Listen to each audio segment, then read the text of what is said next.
Welcome to Module 6.3. Last two modules we talked about SQL injection attacks and we talked about the CSRF or cross-site request forgery. Now we are talking about cross-site scripting, which is a little different from what we saw in the last two. So command injection and SQL injection is basically injecting command or SQL query on the server.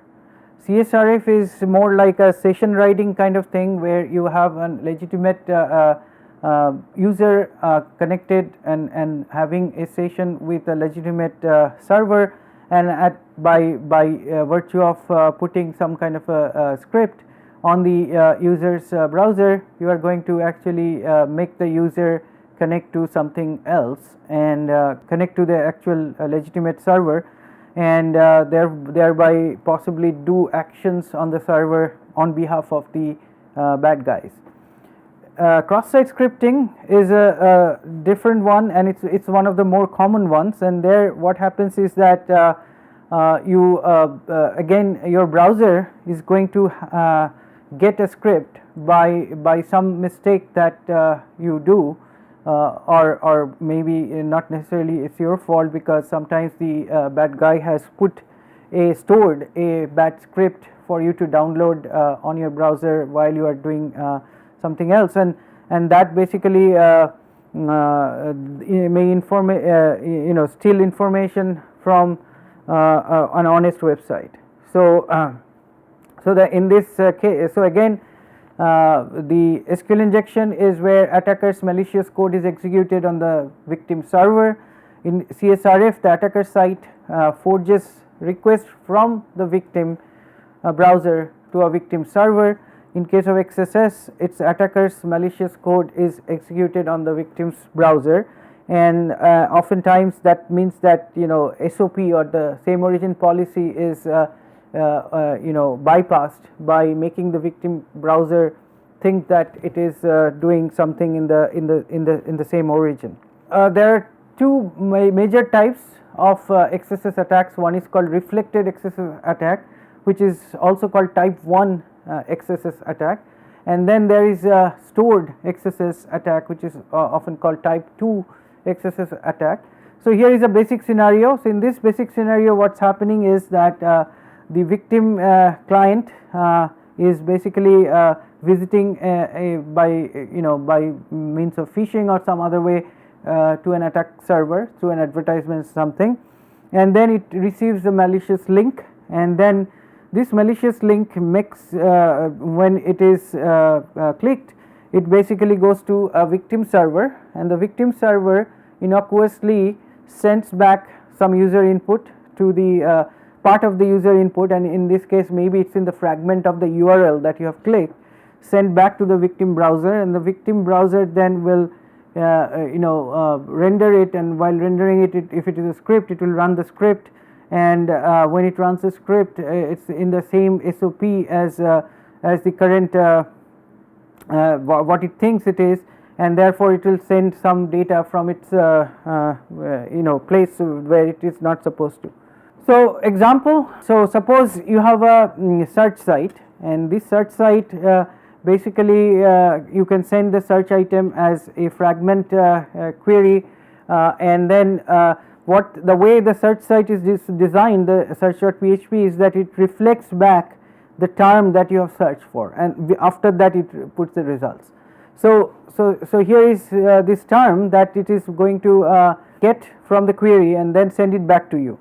Now this particular URL may not be something you have typed. It is something that was sent to you by a bad guy through email or some other way, and then you clicked, and therefore it is supposed to be you who sent it to the server, and the server innocuously sends back the term that you have searched, and this term can then be manipulated. So instead of the term apple there, you might actually might be clicking on a link which was somehow sent to you, and it has to be properly URL encoded, but it is basically a script that says that you get the cookie, for example, And so therefore when you do the search server will then send you back the results, and then since your search term has this script thing, it will send you back the script, and your browser will treat this whatever comes back from this search server as HTML. So it will do an HTML rendering, and in the process it will run the script, and that will basically compromise your cookie. So that's so therefore that's why you have to be very careful when you click on a link that you get from a website or from other places, and to avoid this kind of excesses. So therefore excesses is a vulnerability present when an attacker can inject scripting code into pages generated by web application. So XSS vulnerability is actually in that search the server, not on your browser. It's a server side vulnerability.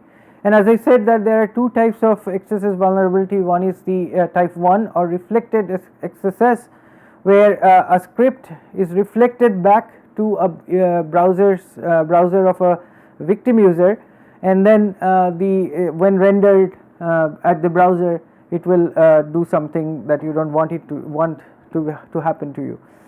Then stored XSS is type 2, and there the attacker somehow goes to a server and somehow uploads some kind of a script that will or some kind of a malicious code in an HTML page. So when you download when you actually visit that site, the HTML comes to you, and your HTML renderer will do the script. And then there is something called a DOM-based attack. This is also called a type 0 XSS attack. So we already discussed this, the reflected XSS. So in some cases it could be in the email. So attack server somehow collects the email of you. This happens all the time.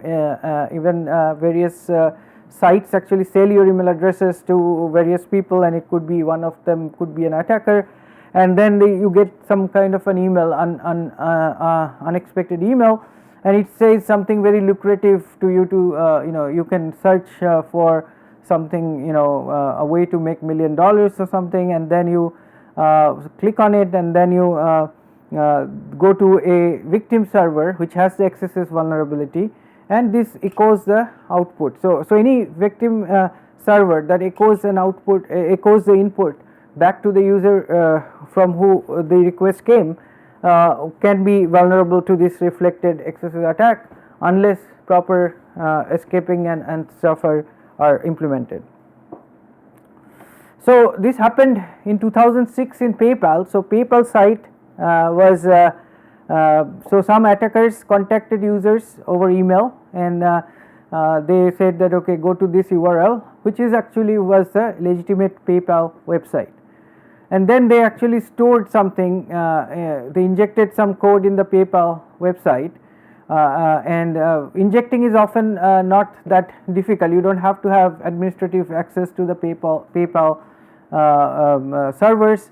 It may have some other interface, web interface, through which users are supposed to send comments and stuff, and if those comments are not properly checked, it could be already into the system. And then the victims are then redirected from that injected code to a phishing site which looks like a PayPal page, and at that point victim is not looking at the top URL bar, and therefore it can type its username, password, and so on for PayPal, and then PayPal will basically this this attacker site will then have all your PayPal credentials, go into your PayPal account, get your credit card information that is stored in PayPal, and so on. This happened to also Adobe PDF viewer version below 7.9. So there in PDF can actually execute PDF viewers, they can execute JavaScript code. So if you are going to have that, then you can basically have a local PDF file you load, and then you make the script to actually send information about that PDF file, or actually delete all the PDF files on your file system, and so on. That could have happened. So in this example, attackers locate a PDF file hosted on a particular website. So then it creates an URL pointing to that PDF, and then with JavaScript in the fragment, and in this case it's just an alert, but in a real case it won't be an alert, it would be something more sinister, and the attacker then somehow entices victim to click on the link. It could be on the Google search, you got this link, you click on it, and then if the victim has a 7.0.x or less in Firefox and Internet Explorer, I mean this has been fixed now, but this is just an example of XSS vulnerability in the PDF viewer. Now what it can do is that the malware, the script can actually will run in the local context with the ability to read local files. So it can actually then read some well-known named file like your tax file or something like that. That was more like a stored XSS kind of attack, not rather than reflected XSS attack. So we already talked about reflected XSS attack. So this again the same thing. You send the bad stuff and then to the browser, victim's browser. Victim browsers click on the link. The link, the victim server echoes back whatever is in the input part of the link, which is usually in the fragment, and then the user renders it, and while rendering it, if it's a script, it will run the script and then send valuable data to the attacker. Stored XSS on the other hand is a little different. So in this, the attacker server somehow attacks the victim server, and the way to do that could be social engineering and various other ways to actually go and change log into the server and change things, but it could be also through the other interfaces through which you can actually upload comments and stuff, and there you could actually do some scripting in the comment, and if the comment box input is not sanitized by the server here, then it's going to actually may change certain things and put a payload there. When the victim browser connects to this victim server, which is an otherwise good server, it downloads the malicious script, and then it basically that malicious script will then be rendered, and then it will be sending data back to the attack server. So MySpace had this Sammy worm. So this kid Sammy, he wanted to create this XSS attack on MySpace. So what he did is that he basically created an XSS attack by which through this commenting feature, and then it basically so in MySpace, when users post something, that thing is actually displayed on the wall of its friend and things like that.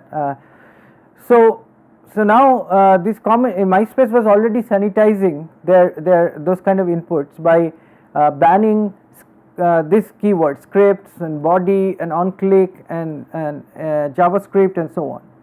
However, this guy Sammy was clever, so he put JavaScript within a CSS tag, and that was not sanitized or thought of by MySpace.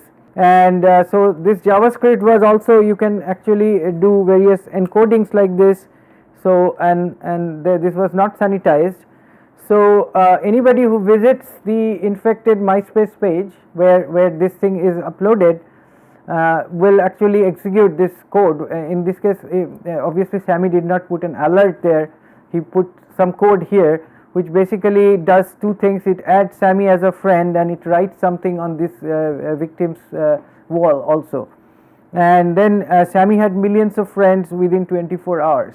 So it had a kind of a cascading effect on that, and then he was actually arrested and so on and so forth.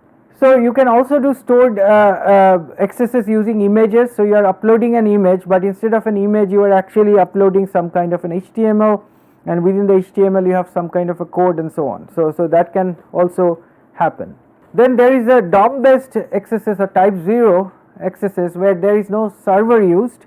So basically you basically get a page, and you know, you are visiting a website where you get a page where it basically has a script code that you know, go into your DOM and extracts information. For example, in the when you are in the inside your DOM inside the browser for a particular page, there is a document object, within there is a URL property, and then you can actually do various functions on that. In this case you are doing something to replace to look for something to write into a particular component of this URL. So you are basically changing the URL here, right? So you are taking a substring function and you are writing on that substring something.